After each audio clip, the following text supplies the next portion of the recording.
is Adam Jones. Welcome back to the Wolf Rock YouTube channel. Thank you very much for coming back to the channel. As always, I hope you guys are well wherever you are in the world. Today I am coming out the mouth of Salcombe Harbour, and it's a bit of a different video. We're in an Iron 827 powered by a 350 gyroprop. This is one of my favourite boats to spend time on, and we're going to turn left out of Salcombe Harbour and send it 15-16 miles down the coast towards Dartmouth. And the whole point of this video is to try and give you a little bit more information about a few of the things that you might want to think about when taking your boat slightly further afield. There's loads of people out there that have asked the questions of what they need to do, how to use their Garmins, how to check their charts, weather, all that sort of thing. So we're going to go through it in this video. We've just put 80 litres of fuel in the boat. I'll talk you through exactly how we reset that on our Garmin so we know exactly how much fuel we're using. We're going to bomb it down to Dartmouth, grab ourselves a drink. We'll talk you through the entire process, and we'll speak to you very soon. Come with us.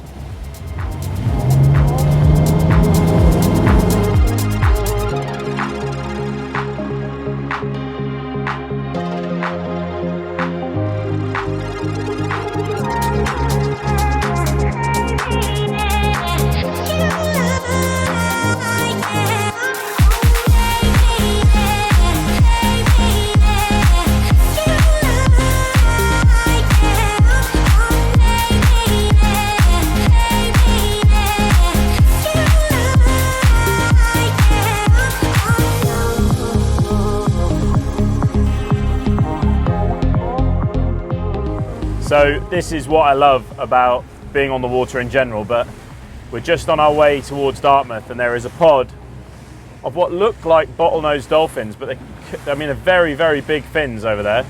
We've just slowed the boat right down. We're not chasing the dolphins. We're just gonna move through this area nice and slowly and just enjoy watching these amazing creatures. I mean, look at that. And this is, for me, just behind the boat as well. They're big old dolphins. That is amazing. In fact, they look like they're not dolphins. They've got squared off noses. I'll have to brush up on what they are, but I think they're a whale of some description. Doesn't get any better than this, does it? This is what it's about. Just so many fins all over the place here now. Absolutely love it. That is incredible, man. So we've come across these dolphins. We think they're not bottlenose dolphins. I think they're white-beaked dolphins, Atlantic white-beaked dolphins, potentially. When we stop in Dartmouth, I'll double check. But all we're doing at the moment is we've come right down to 4 knots, and we're just cruising through slowly and letting the dolphins come to us. And that's exactly what they're doing. Look at that. This is genuine, like, goosebump stuff. This is a very, very, very special moment on the water, and is exactly why I love this so much. I mean, what an amazing experience. Just so cool. Just unbelievable. They are all over the place. They're definitely feeding on something. We think we saw a tuna a second ago as well. You just don't get to see something like this unless you're on a boat. And I know that that is a very privileged place to be, but if you do have a boat and you can get out, go a little bit further and look for this sort of thing, it's just unbelievable. So we're gonna let these guys have their day, feed on the fish they're feeding on. I'm sure we'll see them on the way back. But we're gonna head to Dartmouth now, but just unreal, absolutely unreal. I'm like a big kid at Christmas.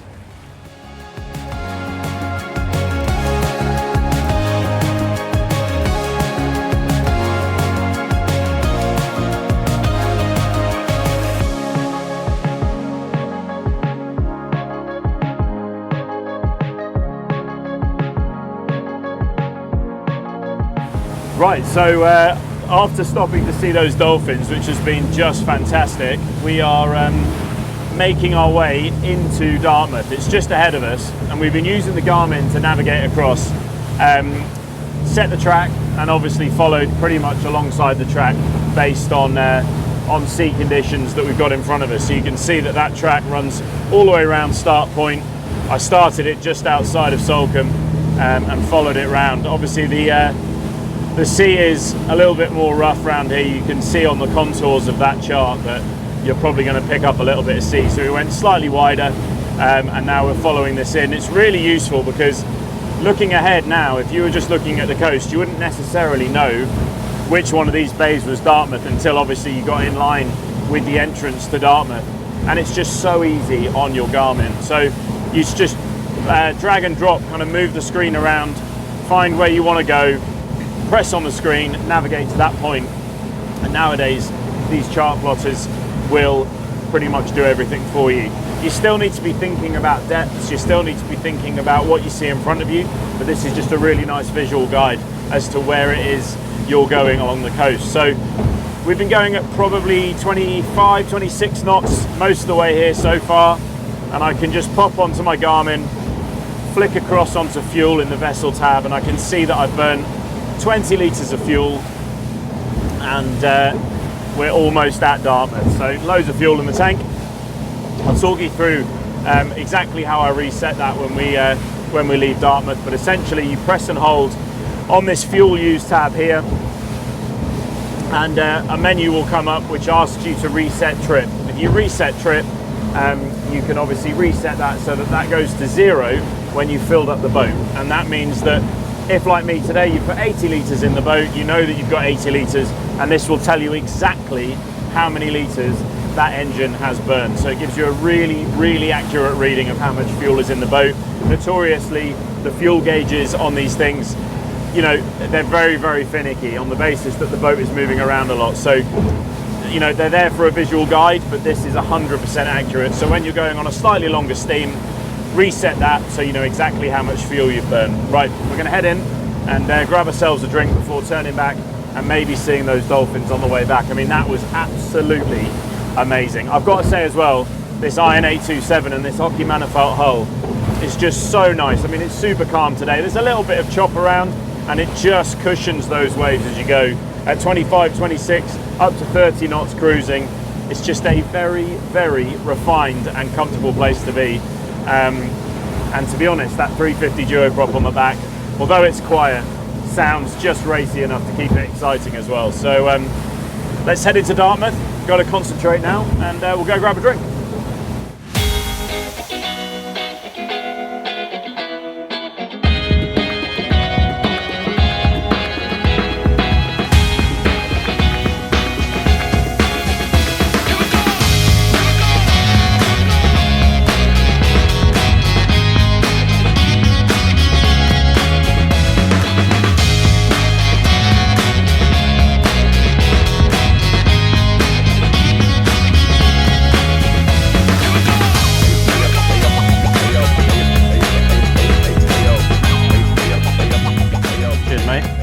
Behind the camera, quick beer here in Dartmouth, and then we'll head back across. Super easy and just so much fun on that 827.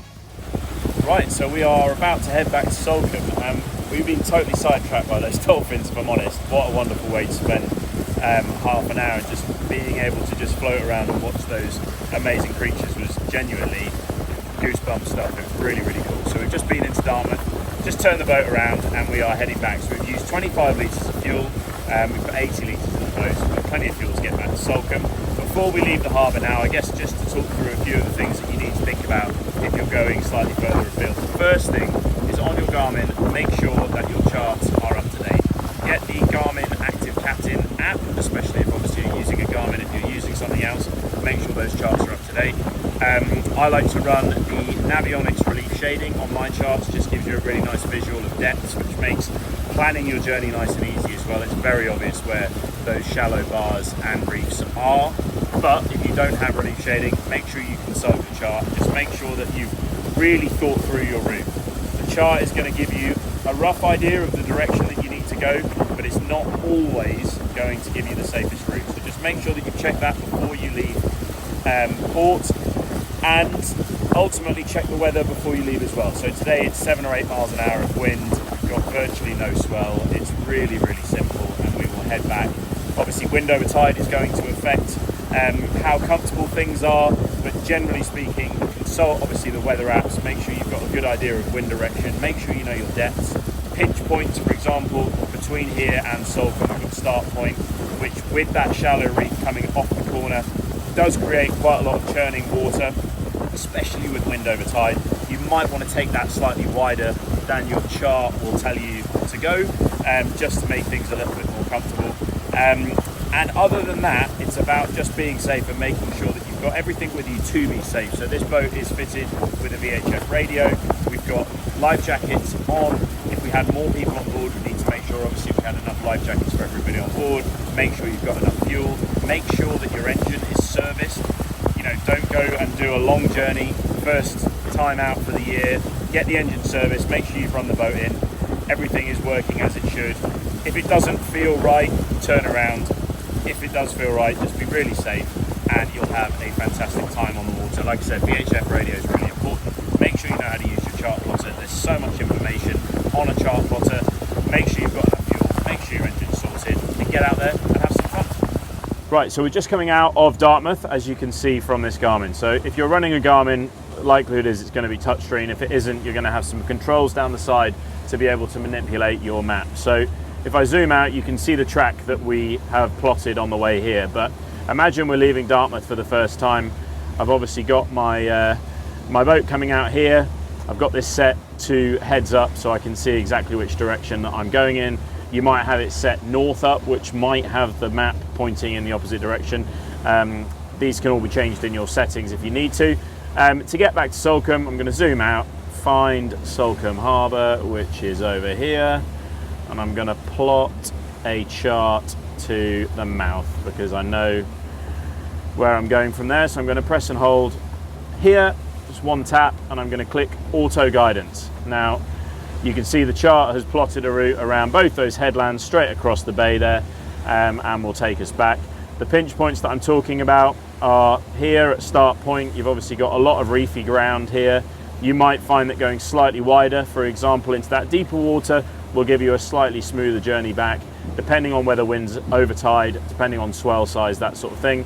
And again here on Prawl Point. So those are the things that you're thinking about, but generally speaking, hugging along the coast, making sure that there's no obvious kind of underwater pinnacles, that sort of thing, keeps you nice and safe. And we will head back to Salcombe. So once I've done that, I'll then go to start navigation, just like the sat nav in your car. That's going to plop us on there. If I move off that line, it's going to point back towards the line.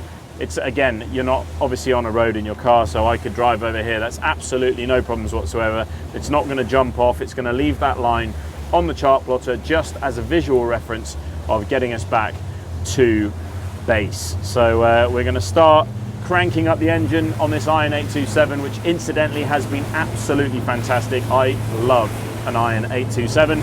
So much fun to drive, both at cruising speeds, 25, 30 knots, but also when you really run these 350 duo props hard with this Oki manifold hull and all the space that you get on one of these amazing iron boats. It's just a fantastic place to be, and you can probably hear it on the camera. The growl of that 350 just waiting to open up is really something to behold. So if Sam spins that camera towards the back, you'll see Dartmouth becoming smaller and smaller as we drop the power and see what this Iron 827 can do. Woohoo!